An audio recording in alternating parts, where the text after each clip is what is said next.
गोद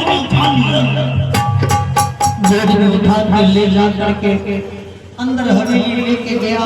अब देखिए महारानी वही सोना के कटोरी में माखन मिश्री मलाई मेवा मिष्ठान हलवा पूरी कचौड़ी भेड़ के डाला खिला रही है चंद्रहास को।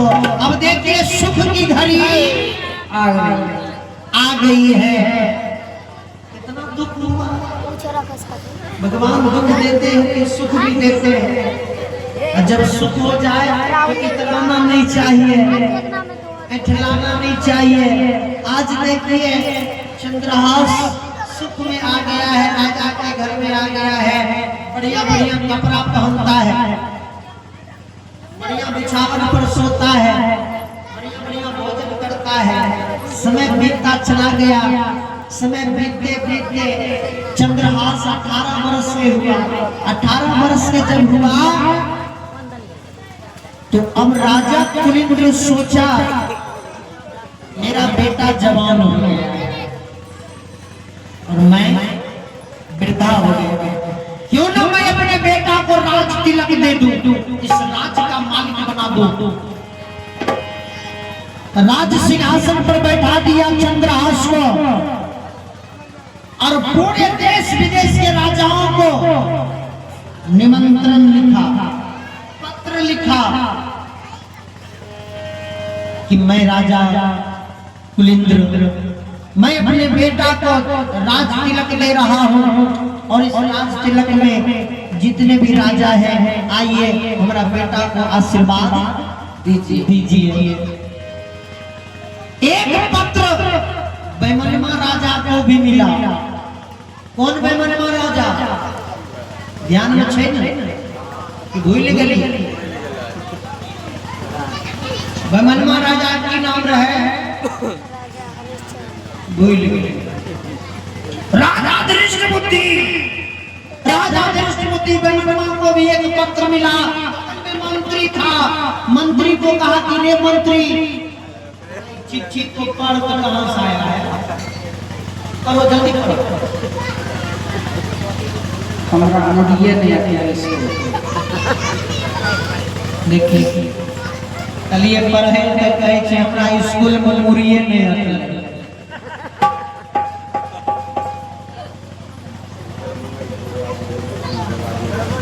देखिए बस 20 मिनट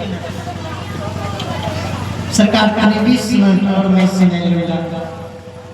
पत्र मिला ताकि रे कि राजा कुलिंद्र अपने बेटा को राज तिलक दे रहा है, इसके पास बेटा नहीं था तो कहां से आया? मंत्री कहा कि हो सकता है पहले का बेटा होगा, सही पहले का बेटा है, चलो चल के देखते हैं। आया कुलिंद्र के दरबार में ऊंचे सिंहासन पर चंद्रहास बैठा है।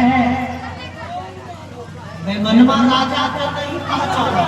पहचाना कौन? मंत्री। कहा राजा साहब उसको पहचानते हैं? कहा भी बता देंगे आपके पेट में दर्द शुरू हो जाएगा। कहा पहचानिए वही लड़का है जो लड़का आपके दरबार में खुरपी चलाता था, वही चंद्रहास है जिसके बारे में महात्मा गाली मुनि बोले थे। अब बताइए महात्मा जी का बात सत्य होगा कि नहीं? महात्मा जी कहे थे एक दिन राजा बनेगा, राजा का बन रहा है, राज तिलक हो रहा है। अब दूसरा नंबर वाला बात बोले थे महात्मा जी कि तेरी बेटी विश्या संग में नाता ये तो इन्हीं शादी होगा।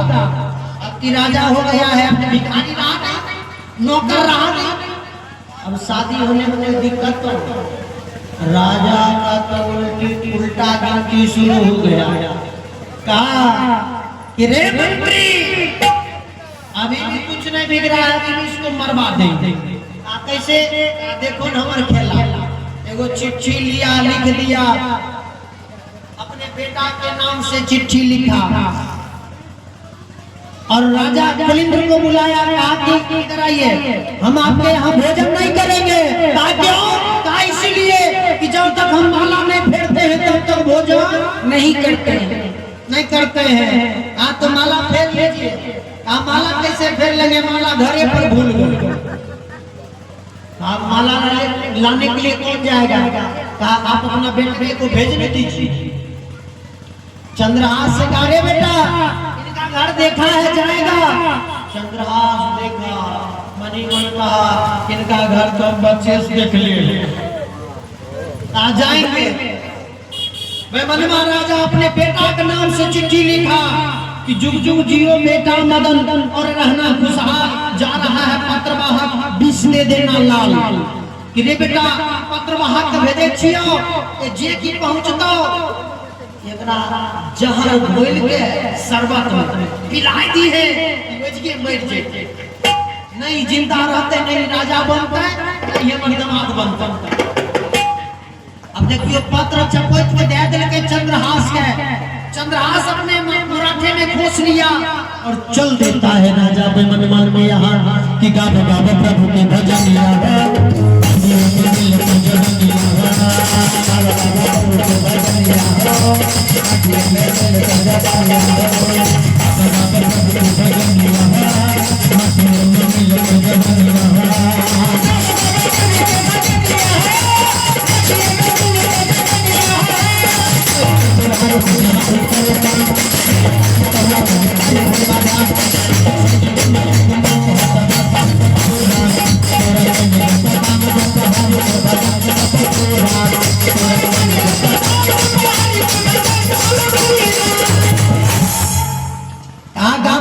प्रभु के भजनिया हो, माटिए में मिलतो जबनिया हो। ऐसा बुढ़ारी के बीमारी करे बेटा पता हुआ कहे घरे बुढ़वा, बेटा पता कला कि बुढ़वा पछो है ढंग धरला से काम चलता। बरसात पड़ले थी जाए ऊपर का जगह पर धान बचले चले जाए नहीं देखिए अब मृदा हो गया के बाद की बीमारी होती है बुढ़वा जाए, मृदा हो गया के बाद खाट पर पड़ल रहबे खसैत रहबे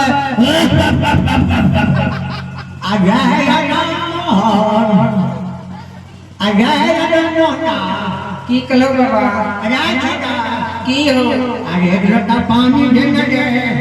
पानी नहीं पियो बाबा, चाय पियो। जाए घर से सब दबावे के फेरा होया भगवान ना जान केकरा खातिर जान जमीन अरब लिए महल मकान बनेंगे तो एक लटा पानी। उस टाइम भगवान का याद आता है भगवान अब तेरे सिवाय संसार में कोई नहीं है। चंद्रहास पहुंचा उसी बगीचा में जिस बगीचा में खुरपी चलाता था, एक वृक्ष में घोड़ा को बांध दिया, सोचा थोड़ी देर आराम कर लेते हैं, बहुत धूप है तब जाएंगे राजा के दरबार में। चंद्रहास चादर बिछा के लेट गया बगीचा में, तब तक में उधर से बेमनुआ की बेटी बिसिया 4-5 सखी सहेली के साथ बगीचा में पहुंच जाती है। बगीचा में पहुंच जाती है, देखती है कि घोड़ा बंधा हुआ है, एक नौजवान सोया हुआ है। नौजवान चेहरा पहचान गया ये तो वही लड़का है जो मेरे राज दरबार में नौकरी करता था। मुराठा में देखा है वो चिट्ठी को निकाल लिया, चिट्ठी को पढ़ा, जुग जुग जियो बेटा मदन और रहना खुशहाल, जा रहा है पत्रवाहक 20 इस जगह पे होता है बाबूजी चिट्ठी लिखने में मिस कर गए,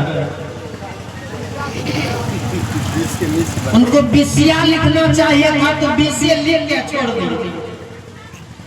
अब जिस जगह 20 लिखा हुआ था उसके आगे या लिख दिए, अब क्या हो गया बिसिया लिख करके अच्छा पोत के मुराठा में खोस दिए और चल देती। थोड़ी देर के बाद चंद्रहास को नींद टूटा, घोड़ा पर बैठा गया, राजा के दरबार में आवाज लगाया, मदन जी है। मदन निकला, हाँ बोलिए क्या बात है? सुनिए आपके पिताजी एगो चिट्ठी भेजे हैं, कि चिट्ठी को जल्दी से पढ़िए, अब फटाफट काम कीजिए, सामान दीजिए, अब तुरंत हम जाएंगे, विलंब नहीं कीजिए।